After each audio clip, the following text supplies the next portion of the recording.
Good morning, my friends. I'm Pastor Ben Hayes from First Baptist Church, Dadeville, Alabama, bringing you our thought for the day on this fantastic Friday. It's actually Thursday for me, pre-recording this for the weekend, but don't forget this Sunday, 8:30 a.m. worship, 9:45 a.m. Bible study, 11 o'clock a.m. worship, Sunday night. Small groups back in session, so come and join us. It's going to be a great day. But right now, join me in Hebrews chapter 13 as we finish up this wonderful chapter. Not today, but in the days ahead. But as Paul is doing this, first he told us yesterday to let brotherly love continue. And in doing that, we may entertain angels unaware. And in doing that, we remember the prisoners who've been taken prisoner because of their faith in Jesus. Now, this next verse seems kind of out of place, but think about it for just a minute. Listen to it. Marriage is honorable among all, and the bed undefiled. But fornicators and adulterers God will judge. So, how in the world does this apply? Well, remember the end of chapter 12? And keep in mind that when Paul wrote this, there were no chapter and verses. There were only, it was a letter, just like a letter you would write.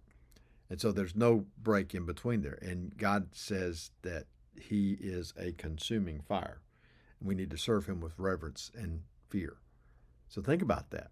So, as part of that, we need to let brotherly love continue, be kind to strangers, make sure that we remember the prisoners and pray for them. And now he says we got to understand that marriage is important to God. In fact, over in the book of Malachi, you remember what God says? He says, I hate divorce.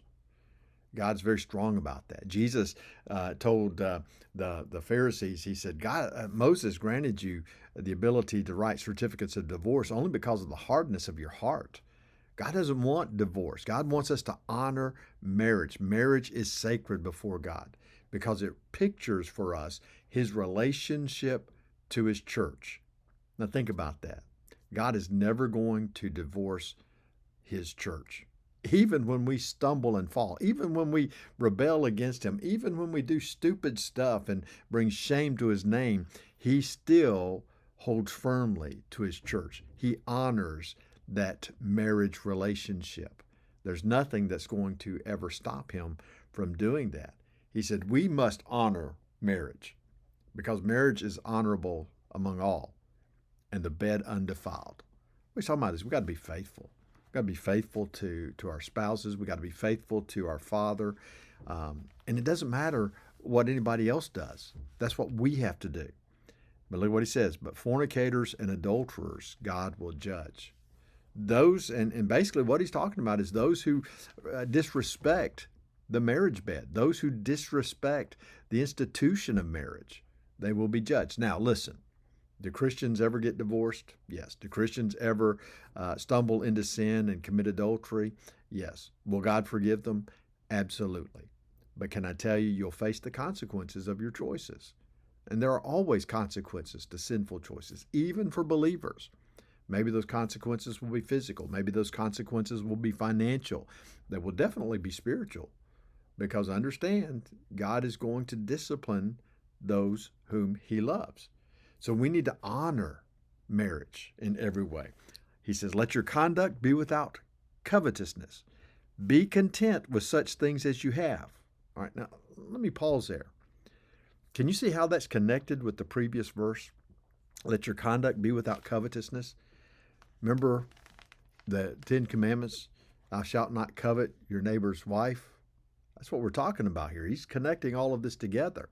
We can't be looking for, as we would say, greener pastures. We can't be looking for something that we're not getting at home. He says we have to be content with such things as we have. Sometimes that means you're not going to be as happy in your married life as you would like to be. Sometimes it means you're not going to be as happy in your business life as you would like to be. Sometimes you're not going to be as happy in your personal life as you would like to be. But we as believers have to learn to be content because where we are, we're there because of our choices and God's plan and purpose for our lives. So we have to learn to figure out what that purpose is and to make it what God would have it to be, to live in His wisdom. Now think about that. We're going to stop there. We'll pick up here on Monday, but I want you to think about that this weekend. Let your conduct be without covetousness. Be content with such things as you have. Be blessed. I'll see you back here Monday.